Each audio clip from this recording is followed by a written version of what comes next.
Halo Sobat Neo, apa kabar? Pada tutorial kali ini, di unit 10 part 2, kita masih membahas mengenai ekspor data ke dalam Excel. Sebelum melanjutkan tutorial ini, sangat disarankan teman-teman mempelajari unit 10 part 1-nya terlebih dahulu. Kita langsung saja ke contoh aplikasinya. Di tutorial part 1, kita membuat ekspor dari data buku.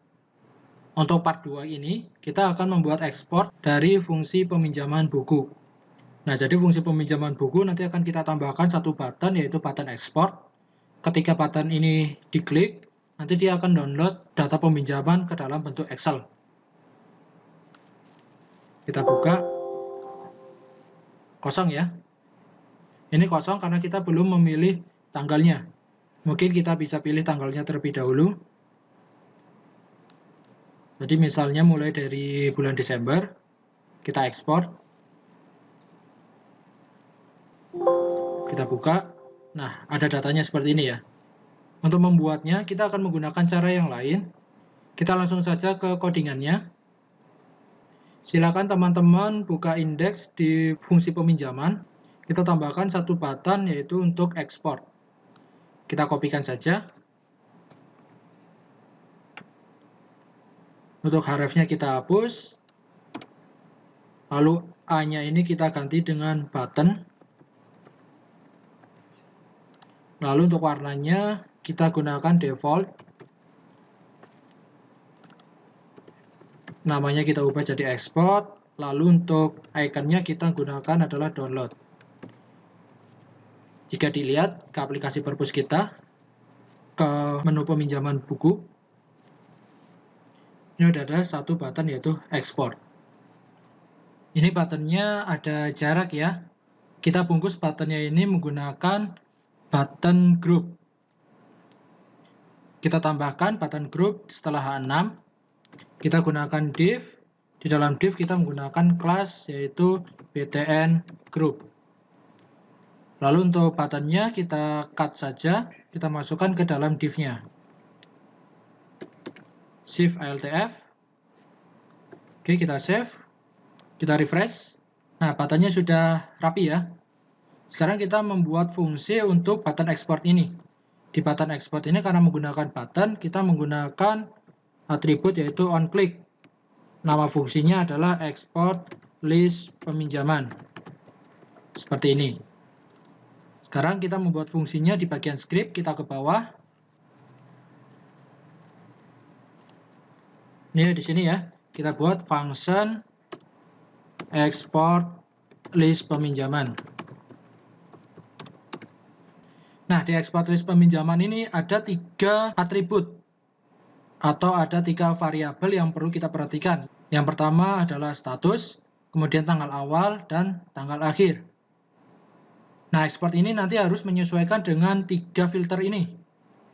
Oleh karena itu, di fungsi JavaScript-nya kita harus get value dari ketiga filter ini. Yang pertama kita get value-nya adalah status.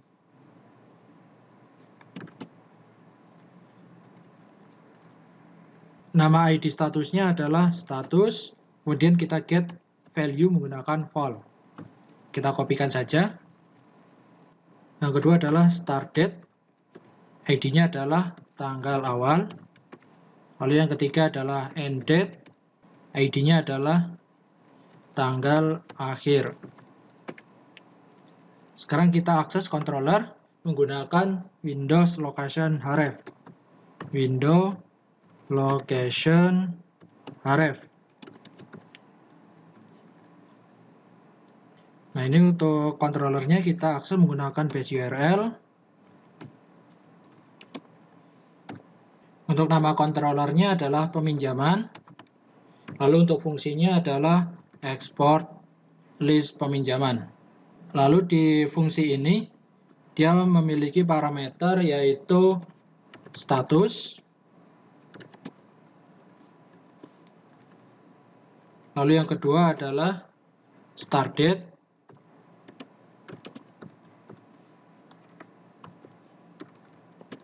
Dan yang ketiga adalah end date. Seperti ini ya. Sekarang kita ke bagian controller, kita membuat fungsi list peminjaman. Kita ke controller peminjaman. Kita buat fungsi list peminjaman.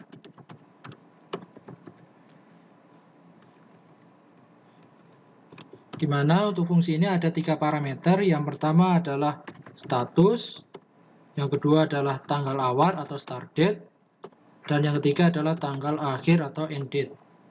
Di dalam fungsi export list peminjaman ini kita peroleh datanya terlebih dahulu. Untuk datanya kita masukkan di dalam list data. Kita gunakan fungsi yang pernah kita buat, yaitu filter list peminjaman. Kita akses melalui model peminjaman, kemudian filter list peminjaman.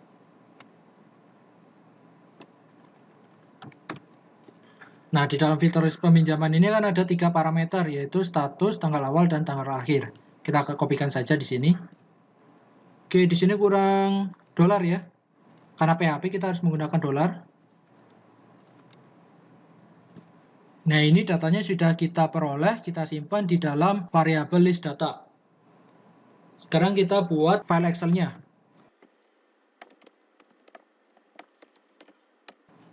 Kita akan membuat file Excel.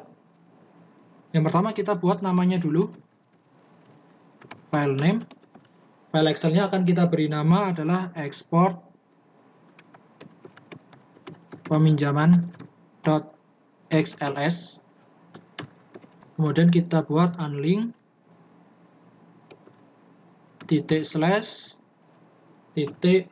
/file name. Lalu kita akses objek PHP Excel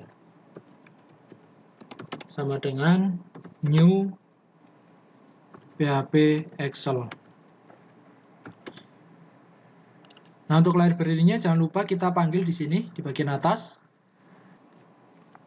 Kita akses library-nya menggunakan load library. Kita gunakan array. Yang pertama adalah PHP Excel dan yang kedua adalah Excel. Kita kembali ke fungsinya. Kita buat variabel untuk star barisnya. Star row. Barisnya kita mulai dari baris pertama. Nah, di sini adalah sheet pertama. Jadi export Excel-nya dimulai dari sheet pertama. Kita akses objek PHP Excel ya. Yaitu kita set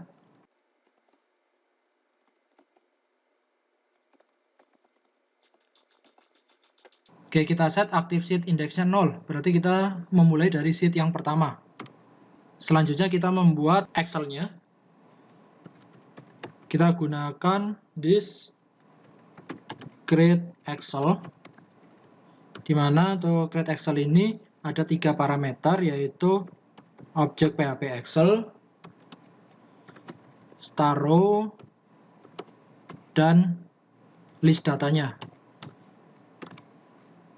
Nah, ini create Excel itu adalah fungsi yang sifatnya private ya. Jadi kita buat fungsi sendiri untuk create Excel-nya. Nah, di bawah sini kita buat fungsi private. Namanya adalah create Excel. Parameternya ini ada 3. Kita set judul tabelnya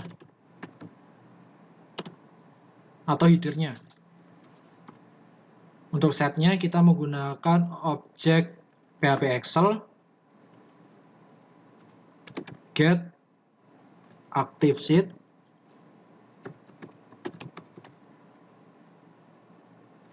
lalu set cell value. Seperti ini ya. Jadi nanti sheet yang aktif akan kita get, kemudian di dalam sheet itu akan kita set value-nya. Nah, untuk cell yang akan kita set value-nya yaitu cell A titik star row. Tadi star row-nya dimulai dari 1 ya, berarti value-nya kita set adalah A1. Nah, untuk value yang kita set apa? Untuk A1 kita mulai dengan nomor. Kita kopikan saja ini.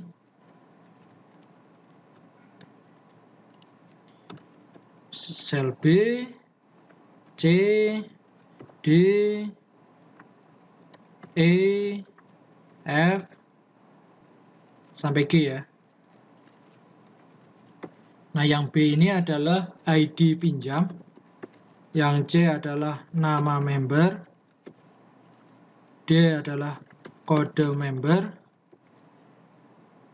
lalu judul buku, selanjutnya adalah tanggal pinjam, kemudian tanggal kembali. Oke, untuk sementara kita hanya set header-nya saja atau judul tabelnya. Kemudian dari Create Excel ini akan kita download. Nah, untuk downloadnya kita menggunakan objek PHP Excel lagi. Lalu new PHP Excel underscore writer. Kemudian Excel 2007. Jadi kita akan menulis Create Excel-nya itu di dalam Excel. Nah, ini adalah objek PHP Excel. Oh, ini bukan objek PHP Excel ya. Kita ganti namanya yaitu objek writer. Jadi PHP Excel itu meliputi sheet yang aktif itu sheet berapa, kemudian isi dari header-nya itu nanti akan kita create atau kita tulis di dalam Excel. Untuk Excel-nya itu akan kita tampung di dalam variabel object writer.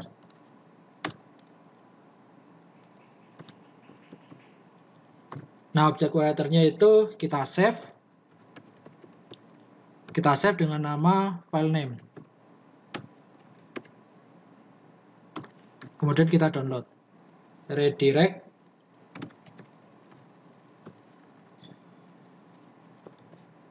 base URL titik file name. Oke, mungkin bisa kita coba. Kita refresh dulu. Kita coba ganti filternya ya. Filternya mulai bulan November saja.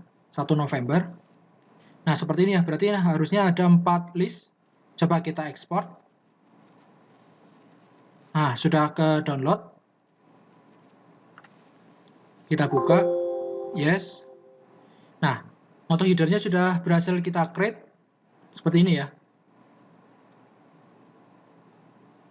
Jadi, konsepnya adalah, ini adalah list datanya akan kita peroleh terlebih dahulu.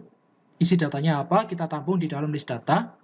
Kemudian untuk file Excel-nya akan kita beri nama export peminjaman. Lalu di sini nanti akan create file Excel-nya, kemudian di-download. Nah, ketika di-download itu, file Excel-nya itu akan tersimpan di dalam folder project kita. Yaitu di dalam folder aplikasi purpose ini ya. Nah, ini, export peminjaman. Nah, oleh karena itu, fungsi unlink ini digunakan untuk menghapus file Excel yang sebelumnya. Jadi unlink ini digunakan untuk menghapus file Excel yang sebelumnya pernah kita download. Jadi biar tidak terlalu banyak file Excel yang ada di dalam folder project kita. Tadi datanya masih kosong ya, kemudian kita coba isi datanya di dalam Create Excel ini. Untuk datanya kita menggunakan list dari list data ini ya, nanti akan kita masukkan di dalam masing-masing sel ini. Sebelumnya kita membuat satu fungsi terlebih dahulu, yaitu row count sama dengan star row plus 1. Kita gunakan for each. Nah, untuk variabelnya kita isi dengan list data. Kemudian S-nya adalah value. Lalu untuk sheet-nya kita kopikan saja dari sini. Kita copy. Shift LTF. Nah, yang pertama adalah nomor itu ada di sel A ya. Sel A untuk star row-nya kita gunakan row count. Lalu untuk isinya adalah row count min 1. Berarti di sini row count-nya adalah isinya 2 ya. Star row kan dia 1 ditambah 1 berarti row count-nya 2. Berarti di sini row count-nya adalah 2 minus 1 berarti 1. Lalu untuk sel B-nya dia adalah ID pinjam, berarti kita peroleh dari value ID peminjaman. Seperti ini ya. Mungkin bisa kita coba terlebih dahulu. Kita ekspor.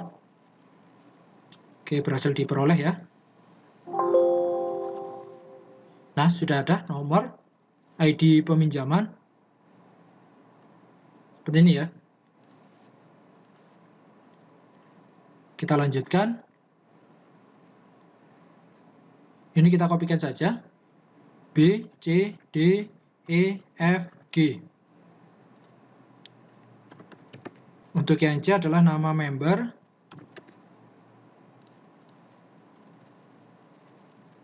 Untuk yang D, ID member.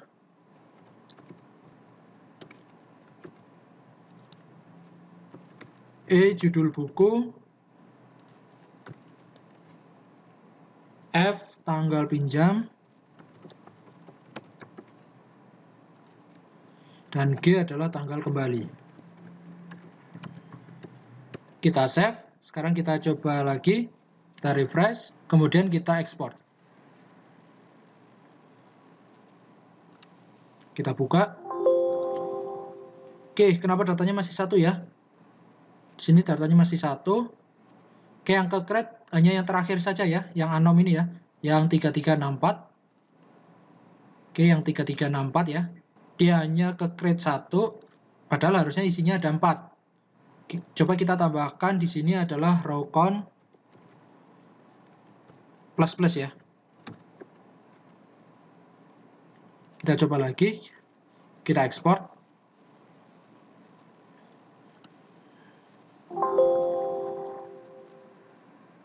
Nah, sudah ada 4. Sudah ada 4 baris ya. Itu kenapa? Nah, ini kenapa? Jika kita tidak menambahkan row count plus, berarti row count-nya itu adalah isinya 2 ya. Berarti dia hanya berhenti di baris kedua. Jadi perulangannya itu dia hanya berjalan di baris kedua. Oleh karena itu di dalam perulangan ini kita tambahkan row count plus. Berarti setelah di baris kedua, dia nambah jadi 1 yaitu baris ketiga, baris keempat, dan seterusnya. Seperti itu. Lalu selanjutnya mungkin kita akan memberikan bordernya ya. Untuk border mungkin kita perlu bantuan private function. Kita buat private function set border seperti ini. Untuk parameternya kita membutuhkan adalah objek PHP Excel dan areanya. Objek PHP Excel, kemudian kita get active sheet, lalu get style. Nah, di sini areanya apa? Lalu kita tambahkan apply from array. Seperti ini. Lalu isi array-nya, yang pertama ada border.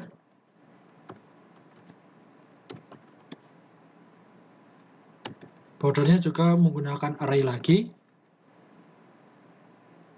Nah, bordernya itu kita buat all border ya. All border. Lalu di dalamnya ada array lagi.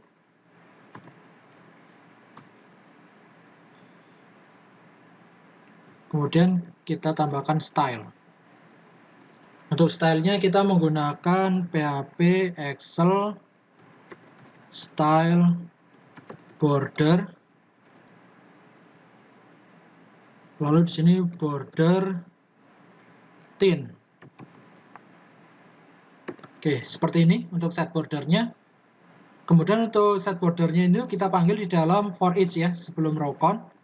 Kita gunakan this set border seperti ini. Lalu kita parsingkan adalah objek PHP Excel dan areanya. Areanya dimulai dari A1 sampai A terakhir ya. Untuk A1-nya berarti kita menggunakan A star row. Kemudian sampai G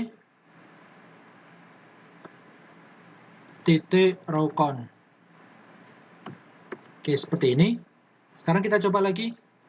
Kita ekspor. Kita buka. Masih belum ada bordernya. Mungkin kita perlu refresh ya. Kita coba refresh. Kita ekspor. Kita buka. Oke, masih belum ada bordernya. Kita cek. Oh, ini kurang S, borders. Lalu untuk all borders kurang S ya. Kita save, kemudian kita refresh. Kita coba lagi, export. Kita buka. Nah, udah ada bordernya ya. Udah ada bordernya seperti ini. Bagaimana jika kita ingin menambahkan satu kolom lagi, misalnya status ya. Dia status peminjamannya bagaimana? Bisa kita tambahkan di sini ya. Yaitu kolom H. Namanya adalah status. Lalu di sini kita tambahkan juga H. Value-nya adalah status pinjam. Dan bordernya berarti sampai ke H. Kita save, kemudian kita export lagi.